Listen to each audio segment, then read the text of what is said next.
BX1+. Le face-à-face. Pour l'instant, c'est notre débat. On ne pouvait évidemment pas passer à côté d'un débat sur l'avenir de la Fédération Wallonie-Bruxelles, autrefois la Communauté française, puisque c'est la fête de la Fédération aujourd'hui. On vient d'en parler.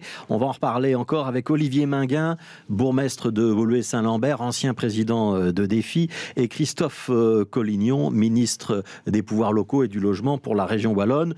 C'est pas vraiment avec ces deux qualités-là qu'on va les interroger. On va plutôt demander à Olivier Minguin de prendre sa casquette d'ardent défenseur de la communauté française et à Christophe Collignon d'endosser son habit de militant régionaliste. On va planter le décor tout de suite avec vous, Vanessa Lhuillier, parce qu'on a quand même le sentiment, c'est pour ça que ce débat est intéressant aujourd'hui, on a quand même le sentiment que les choses sont en train de bouger un petit peu et qu'il y a de plus en plus de voix qui s'élèvent pour dire que la Fédération de Bruxelles va peut-être falloir la réformer. Oui, c'est le moins qu'on puisse dire.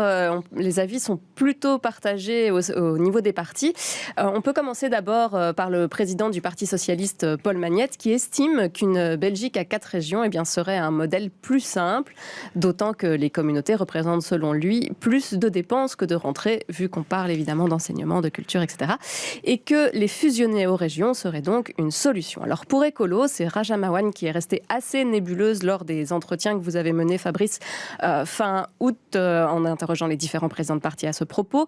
Tandis que pour le CDH, Maxime Prévost, il a accueilli l'idée d'une Belgique à 4 avec intérêt, il y a 2 ans, même si aujourd'hui il est un petit peu plus dubitatif et il plaide pour des réformes des compétences. Alors OMR, Georges-Louis Boucher, ne se dit fermé à rien et évoque, comme Paul Magnette, le fait qu'une réorganisation pourrait améliorer la question des coûts. Et enfin, du côté de François De Smet, président de Défi, on est dans une toute autre vision. Le président Amarante craint, lui, que ce système divise les francophones face à la Flandre. Il plaide même pour un renforcement de la Fédération Wallonie-Bruxelles. Alors, on est sur BX1 à Bruxelles. On va donner aux Wallons l'honneur de commencer. Christophe Collignon, cette formule de la Belgique à 4 régions qui l'emporterait sur le système actuel où on a les régions, mais aussi une couche superposée de communautés. C'est la Fédération Wallonie-Bruxelles pour nous. Pourquoi est-ce que vous pensez que c'est intéressant d'aller vers ce modèle à 4 et donc de quitter le modèle actuel avec nos communautés? Et c'est en tout cas la formule qui a notre préférence parce qu'elle a l'avantage de la simplicité. On voit bien que la maison Belgique doit être revisitée. Replongeons-nous en arrière, on a très difficile de faire des gouvernements fédéraux, mais quasiment un quart de législature. On voit bien que le système doit être revu. Pensons que le système des 4 régions est un système avantageux parce qu'il est dans un fédéralisme d'apaisement. Et donc, on n'a plus une confrontation de communauté à communauté, mais ce sont plutôt des territoires qui coopèrent. Et c'est la vision que nous défendons. Et donc, face à cela, il faut évidemment revisiter la Fédération Wallonie-Bruxelles. Je ne suis pas quelqu'un qui est dans l'excès, je suis souvent dans la nuance, je suis ouvert au dialogue, mais nous pensons que ça faciliterait grandement la façon dont on conçoit la Belgique moderne. Ouais. Je vais vous proposer de vous décaler 10 ou 15 cm sur votre gauche, Christophe Collignon, pour qu'on voit un petit peu mieux votre visage chez nous. Précisément, qu'est-ce qu'on laisserait quand même à la Fédération Wallonie-Bruxelles, vous qui êtes un homme de nuance, comme vous dites? Ça veut dire qu'on ne la supprime pas complètement ou qu'on la remplace par quelque chose qui n'a pas le même nom, mais qui a l'odeur et le parfum de la Fédération? C'est peut-être tout le débat à intervenir, mais je renverserai plutôt les choses. En région wallonne, donc, on a un territoire et on a des politiques que l'on mène. On a un plan de redéploiement. Nous n'avons pas la possibilité d'orienter comme nous le voulons nos politiques d'enseignement. Et là, je ne parle pas du fait d'avoir un petit livre d'histoire qui est différent à Bruxelles ou en Wallonie, que les écoliers aient des livres différents, mais d'orienter plutôt nos politiques, c'est une difficulté. Lorsqu'on est à la tête d'une région qui veut se redéployer, il nous faut des attributs qui nous permettent de manier l'ensemble des compétences. C'est le cas notamment de l'enseignement, c'est le cas de la culture. Tout cela est à discuter, nous sommes ouverts au dialogue, mais il est clair que la situation actuelle ne peut pas convenir, ni pour l'État belge, ni pour le fait de pouvoir faire en sorte que les piliers que sont devenus les régions qui sont responsables du bien-être de notre population doivent avoir plus de potentialité dans les politiques qu'elles mènent. Et des politiques qui sont orientées, articulées autour des territoires, nous pensons que c'est la meilleure façon de pouvoir y arriver. Et je crois que c'est aussi bénéfique pour les Bruxellois. C'est aussi une façon de reconnaître l'identité bruxelloise. C'est une façon que la région bruxelloise soit également de la partie pays, qu'elle soit l'égale des autres régions. C'est l'objectif que nous poursuivons. Alors, Olivier Minguin, réponse. D'abord, sur un argument fort développé par Christophe Collignon, le fait que la région wallonne veut pouvoir avoir des outils qu'elle gère directement pour être plus efficace, notamment en matière d'enseignement. Ça, c'est le premier argument. Et deuxième argument, une Belgique à 4, ça reconnaît la région bruxelloise comme étant l'égale des autres. Qu'est-ce que vous répondez ? Oui, d'abord, bonne fête à tous les francophones qui nous entendent. Et il y en a beaucoup qui sont quand même heureux de se reconnaître dans l'Union des francophones. Je l'ai encore vécu cette fin de semaine à Woluwe-Saint-Lambert avec les fêtes romanes qui ont amené des milliers, des dizaines de milliers d'habitants et de Bruxellois et d'au-delà à venir célébrer la fédération à Woluwe-Saint-Lambert. Alors, sur le fond, d'abord, la Belgique apaisée, qu'on le veuille ou non, elle reposera toujours sur les deux grandes communautés. Croire un seul instant qu'on va effacer le fait culturel et linguistique dans cette Belgique plurielle serait une grave erreur. Heureusement qu'il y a des équilibres entre francophones et flamands dans la Belgique, sans ça, elle n'existerait plus. D'ailleurs, tous ceux qui ne veulent plus de la Belgique ne veulent pas de ces équilibres entre francophones et flamands. Pense-t-on un seul instant que le gouvernement fédéral belge serait composé à parité entre germanophones, wallons, bruxellois et flamands ? Qu'il y aurait autant de ministres germanophones que de ministres flamands, ou autant de ministres wallons que de ministres bruxellois. Tout ça est une fantaisie. D'abord, vous ne l'aurez pas de la part des Flamands, il faut quand même être réaliste. Autant ils acceptent de reconnaître un équilibre avec l'ensemble des francophones, autant ils ne vont jamais, évidemment, accepter de faire part égale avec une population comme la population germanophone. Ouais, peut-être que les Wallons non plus, pour être de bon compte, Olivier Minguin. Pardon ? Peut-être que les Wallons non plus n'accordent pas beaucoup d'importance aux germanophones, pour être de bon compte. Je ne sais d'ailleurs pas pourquoi les Wallons qui respectent scrupuleusement leur minorité germanophone, il n'y a pas de problème de minorité en Wallonie, les germanophones sont très très bien respectés par les Wallons, ils sont Wallons territorialement, je ne sais pas pourquoi il faut se séparer d'un territoire, mais c'est un problème, j'allais dire, intra-Wallon.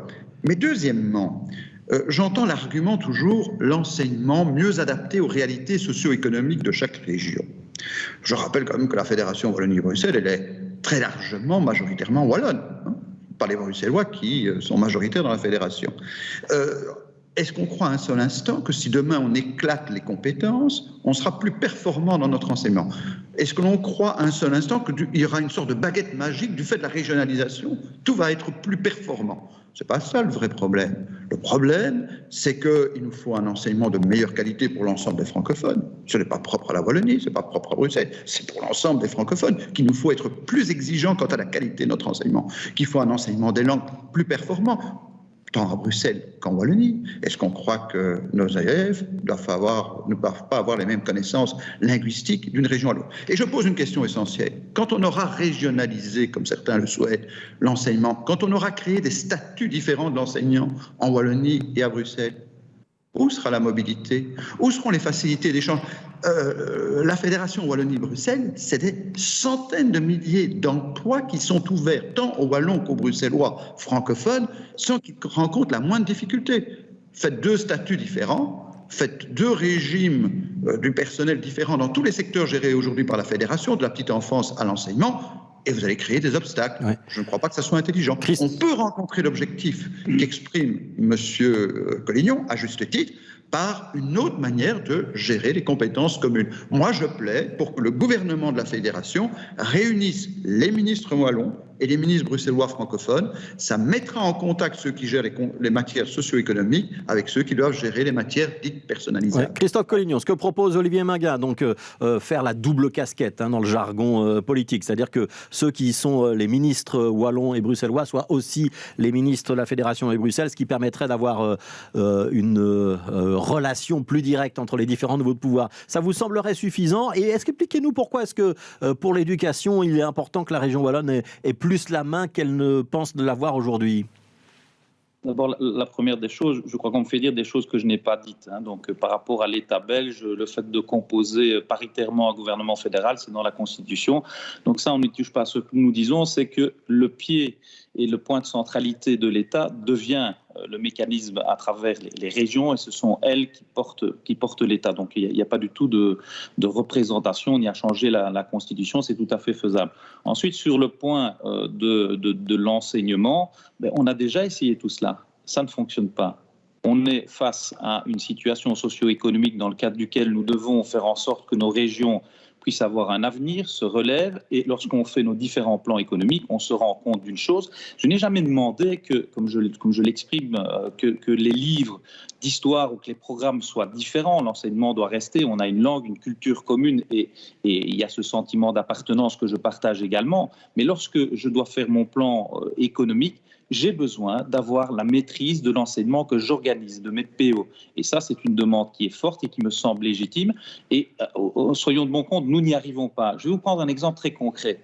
Lorsqu'on a pris le décret inscription, je pense que si la Wallonie avait la maîtrise de l'enseignement, on n'aurait jamais pris ce décret-là.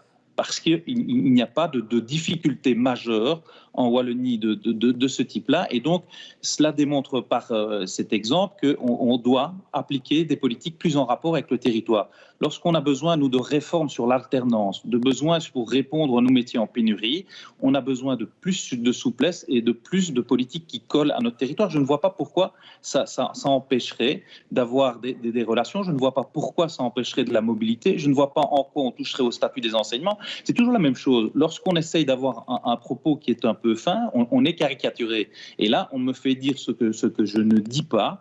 Et donc, il y a une réalité dans ce pays. Le fait régional s'est révélé le plus optimal. Pourquoi ? Parce qu'il y a un territoire, parce qu'il y a une capacité fiscale et parce que tout simplement la fédération Wallonie-Bruxelles ne fonctionne pas. Allez faire un tour dans le Parlement, vous verrez que les ordres du jour ne sont pas matamoresques. Ouais. Alors, on va donner la parole à Olivier Minguin. Dans un instant, on va d'abord faire quand même un petit rappel de l'ensemble des matières qui sont gérées par cette fameuse fédération Wallonie-Bruxelles, Vanessa. Oui, ou alors la communauté française, si vous préférez, puisqu'elle a changé de nom en 2011, mais elle couvre évidemment toujours les mêmes matières. Alors, c'est l'entité francophone, regroupe donc la capitale et la Wallonie, sauf les cantons de l'Est. Alors, la fédération Wallonie-Bruxelles, c'est comme un petit État à lui tout seul, avec ses propres institutions, son gouvernement, composé de 4 ministres et présidé actuellement par le libéral Pierre-Yves Géolet, et son Parlement, présidé, lui, par le socialiste Rudy Demotte. Alors, les compétences de la Fédération Wallonie-Bruxelles sont les matières personnalisables, l'une des plus importantes étant l'enseignement, mais aussi la culture, une portion de la santé, notamment en termes de prévention,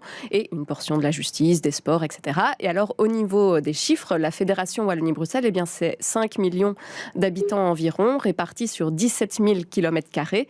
Alors, sur ce territoire, on retrouve 82 musées reconnus, 115 centres culturels, 12 télévisions locales ou médias de proximité, 190 000 élèves de maternelle, 331 000, je vais y arriver, élèves en primaire et 368 000 en secondaire et plus de 100 000 enseignants. Voilà, un peu moins de 5 millions. Ou alors on a fait beaucoup d'enfants pendant le Covid et je m'en suis pas aperçu. Olivier Minguin, dans tout ce qui vient d'être dit, honnêtement, dans ce que l'énumération vient de faire Vanessa Lhuillier, est-ce que vous ne dites pas qu'il y a quand même des choses qui seraient peut-être mieux gérées si on les confiait aux régions ? Je pense par exemple à l'État fédéral. Par exemple, la prévention santé, tout le monde a dit que c'était un petit peu aberrant de l'avoir à plein de niveaux différents, par exemple. Oui, mais ça, ce n'est pas un débat entre Wallons et Bruxellois. C'est un débat d'organisation de l'État et de l'efficacité des politiques. Ouais, mais est-ce que vous êtes prêt à dire qu'il y a certains morceaux de pouvoir de la Fédération de Bruxelles qu'on pourrait transférer aux régions, où il n'y a rien du tout qu'on peut transférer ? Je vais être très précis. On a compris que sur l'éducation, on n'était pas d'accord. Voilà. Oui, sur le plan de l'éducation. Et j'ai entendu Rudy Demotte esquisser une solution qui répond assez bien à ce que j'ai suggéré dans une note que j'ai faite pour mon parti, qui était de dire, en somme, on pourrait gérer par exemple le patrimoine, les bâtiments scolaires, les bâtiments qui accueillent peut-être les crèches et ainsi de suite, au niveau régional. Pourquoi ? Parce que c'est en effet une politique d'investissement non négligeable et il y a lieu de rénover ce patrimoine. Ce patrimoine, la Fédération n'a pas pu l'entretenir faute peut-être de capacité budgétaire. Donc on pourrait aller vers une régionalisation de la gestion du patrimoine immobilier qui est aujourd'hui dans les compétences de la Fédération. Mais par contre, on préserve ce qui fait l'unité et le cœur des politiques francophones, qui est notre enseignement, notre culture, le secteur audiovisuel et quelques autres compétences où nous sommes plus forts en étant ensemble. Donc on peut aller vers ce type de partage. Je l'ai suggéré et j'ai entendu le président du Parlement de la Fédération, Rudy Demotte, aller dans ce sens, en distinguant ce qui était l'aspect matériel et immatériel, le patrimoine matériel et le patrimoine immatériel. Il y a de l'idée. Donc, comme quoi on peut travailler en bonne intelligence entre régions et fédérations. Moi, je plaide pour une nouvelle articulation entre les deux régions qui forment le pilier de la fédération Wallonie-Bruxelles et cette fédération. Et quand je plaide pour un gouvernement où on se retrouve, c'est pour pouvoir échanger les réalités. Moi, je ne suis pas indifférent, bien entendu, à ce qui se passe en Wallonie quant à la qualité de la formation en alternance. Mais vous savez, le même problème se pose à Bruxelles. On a les mêmes freins, on a les mêmes difficultés. Il ne faut pas croire que ça soit si différent. Et ça peut être différent en Wallonie entre un bassin d'emploi à Charleroi et un bassin d'emploi liégeois ou le Brabant wallon. Si vous croyez que tout est uniforme sur la Wallonie, ça serait se tromper. Donc, en effet, il faut pouvoir travailler au plus près de certaines réalités, mais il faut le faire en intelligence, c'est-à-dire en capacité d'échange entre nos régions. Concrètement, Olivier Minguin, pourquoi... Oui, mais attendez, Olivier Minguin, donc j'entends bien, par exemple, sur la gestion des bâtiments scolaires notamment, on pourrait aller vers une forme de régionalisation. Pourquoi est-ce que la disparition de l'entité Fédération Wallonie-Bruxelles est si problématique pour vous, sur le fond du problème? Parce que quand vous n'avez pas une institution qui rassemble l'ensemble des francophones, vous n'avez pas de solidarité qui s'organise. Or, dans les rapports de force internes à la Belgique, ça veut dire que vous craignez que les Wallons ne soient plus solidaires des Bruxellois? Et si vous n'avez pas en face une institution qui porte le message de l'unité des francophones, nous serons considérablement affaiblis. Alors, ce n'est pas performant de manière suffisante aujourd'hui, mais il faut garder... C'est comme pour l'Union européenne, vous n'avez pas de solidarité européenne quand vous n'avez pas une institution qui porte le message. Voilà, c'est cela l'essentiel, en effet, qu'il faut retenir. Alors, Christophe Collignon, est-ce que les Wallons se désintéresseraient des Bruxellois? Première question. Et est-ce que Olivier Minguin n'a quand même pas un petit peu raison de dire si on arrive en ordre séparé face aux Flamands, on sera moins fort?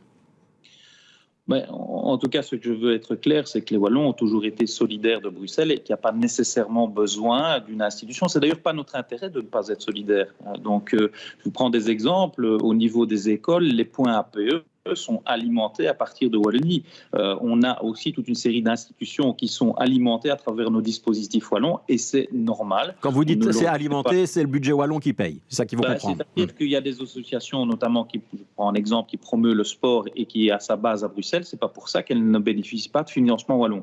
Il n'y a pas du tout d'antinomie par rapport à ça et on n'a pas d'intérêt.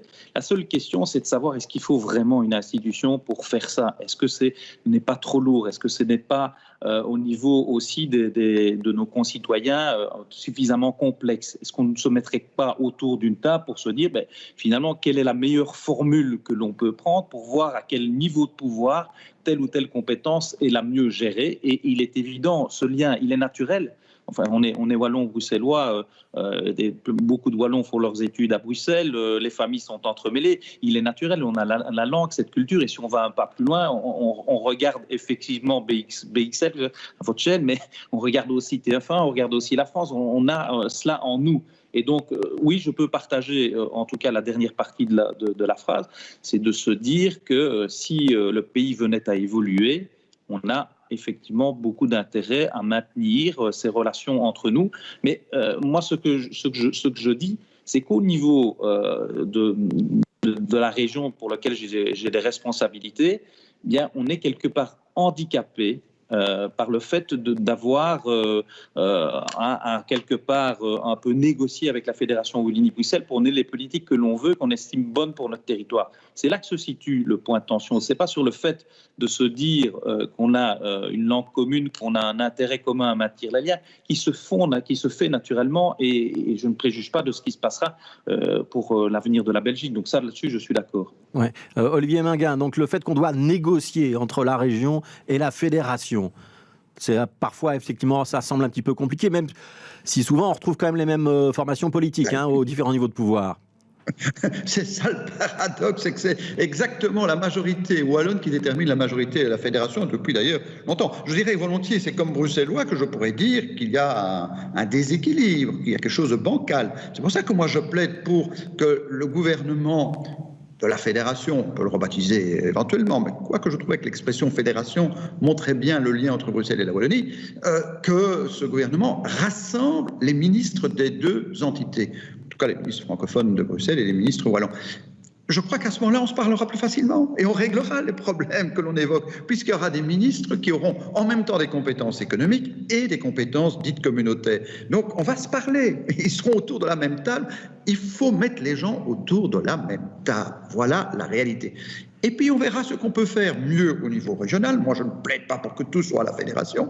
Et puis, parfois, on découvrira qu'on sera plus fort en mettant en commun. Moi, je suis pour que, à chaque fois que l'intérêt commun nous rend plus forts, je pense par exemple à la recherche scientifique dont tout le monde parle, vous éparpillez les moyens de recherche scientifique, vous n'avez pas les masses critiques suffisantes pour avoir des projets ambitieux. Vous rassemblez vos capacités budgétaires, Wallonie et Bruxelles, vous avez plus d'ambition. Voilà, il faut chaque fois identifier là où nous sommes plus forts ensemble et là où nous sommes plus efficaces sur notre territoire. Moi, j'ai aucun problème. Ouais, Christophe Collignon, je viens quand même d'entendre Olivier Magnin dire qu'il n'était pas opposé à l'idée qu'on pouvait toucher un petit peu à la fédération, qu'il ne souhaitait pas systématiquement tout garder à la fédération.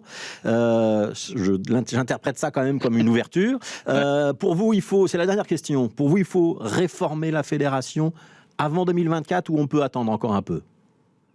Je pense qu'il faut la revisiter, l'idéal avant 2024, mais je suis un homme de dialogue et j'entends les rapprochements qui sont possibles et donc je préfère toujours dialoguer et trouver des solutions pour que l'on puisse faire en sorte, parce que finalement nos objectifs sont communs. Nos objectifs, c'est de renforcer les Bruxellois et les Wallons et de trouver les meilleurs modus vivendi. Donc oui, je pense qu'il faudra quand même s'atteler à faire cela avant, et c'est quelque part rejoindre ce que Olivier Magnin dit, c'est aussi ça, aller peut-être en ayant fait le travail intra-francophone avant peut-être d'avoir un dialogue avec l'autre grande communauté de ce pays. Voilà, il y a quand même des points où vous êtes relativement d'accord, on dira que vous avez fait un pas l'un vers l'autre. Merci beaucoup Olivier Magnin pour Défi, Christophe Collignon pour le Parti Socialiste, un Bruxellois, un Wallon. Ça nous semblait important d'entendre les deux points de vue dans ce débat.